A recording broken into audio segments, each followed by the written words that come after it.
Hey there, it's Sharon Pope. I want to talk to you today if you've been struggling in your disconnected and lonely marriage, and you've been wondering whether you should stay or go, and you've been struggling with that question for years. Now, the first thing I want you to know is that this is a pre-recorded little mini teaching that I'm doing. But what I also want you to know is that I am live in the chat right now. So it appears that I am live. I am not, but I will be live in the chat. So if you have questions or you have comments, I will be engaging with you there. All right. So inside of our marriages, there always comes a point where things start to feel a little bit off, right? And during that time, it's really easy to tell ourselves that, well, this is just a phase, right? And then we go looking for the circumstances that are happening in our lives that are causing this time in our marriage where we feel a little bit off, right? Like when the kids go back to school, it'll be better. When work slows down, it'll be better. When I'm sleeping better, or when I'm feeling better, our marriage will be better. Or maybe when we're not worried about money so much, then our marriage will be better. So we look at the circumstances of our lives and we think it's just a phase and it will eventually go away when the circumstances change. Except many times the outcome of our marriages and how we feel about our marriages, it does change, but it starts to get worse. So then it goes from a feeling of being a little bit off to now we just feel really distant from one another as a couple. And we tell ourselves, well, at least we're not arguing. At least we're not fighting.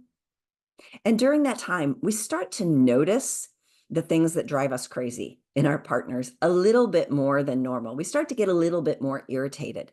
And the reason for our irritation is because this isn't what we thought it was going to be. And we desperately want it to change, but we want someone else to change it for us. So we're sort of low grade angry at our partner a lot of the time because we want them to do something to create change so that we can feel better.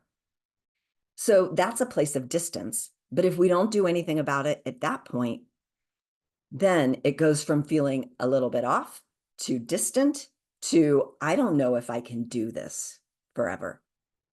I don't know if I'm even going to be able to do this another day, because things start to get really bad. And this is when you get into crisis mode. We find ourselves attracted to other people or romanticizing the idea of how it might be if you were with them. We can also get into some pretty destructive behaviors during that time. It's a little bit of rebellion. We might be over drinking or overeating or just living completely separate lives very intentionally from one another, which we know isn't going to make it better, but we don't know what else to do and we feel really justified in our actions. And this, my friends, is where we reach a crisis point where we have to do something, or it's just going to combust at some point. So if any of this sounds familiar to you at any of these stages, here's what I need you to know. This is not going to magically get better. It's not going to get better on its own. It's not going to get easier on its own. If it was going to get better or get easier on its own, don't you think it would have by now? And our partners aren't going to solve it. We should stop waiting for them to solve it, right? We need to take the lead in our own lives. We need to stop looking for someone else to save us. You've all heard that phrase, like, no one's coming to save you. What I want to say is no one's coming to save you from yourself, right? So if you want change in your life or your marriage, you have to do something different.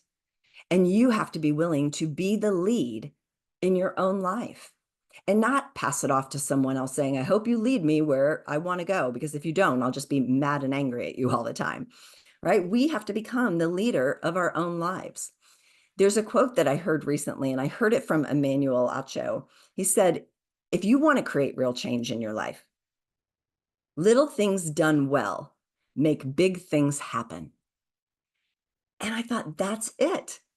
That's it. That's a beautiful way to say it, because you don't have to take some massive action. You don't have to blow up your life and tell everyone you're divorcing and all of that. Like, little steps can lead you to real clarity so that those little steps can add up over time into something really meaningful so that your life and or your marriage is headed in the direction that you want it to be.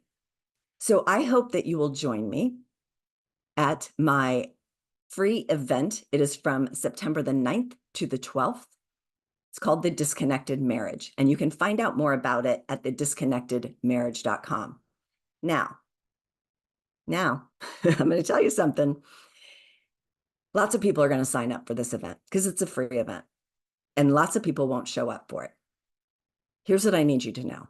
If you're serious about coming to clarity for your marriage, I need you to sign up and I need you to show up for the event. Here's why. It's not going to make any difference to me. My life is fine. It's going to make a difference to you, though. Because if you keep saying you're going to do something and then you don't do it, you're subconsciously programming your mind to say you shouldn't trust yourself because you don't have your own back. And if you can't trust yourself, you can't make really important decisions in your life. So just signing up and saying, I'm going to do this, and then showing up for it is you proving to you that you're going to do what you say, that you're going to be the leader in your life, and you're going to have your own back. And from that place, now you're able to trust yourself when it comes to making decisions and moving through those decisions. All right. So I hope you'll join me. You can check it out at thedisconnectedmarriage.com. I'll see you there.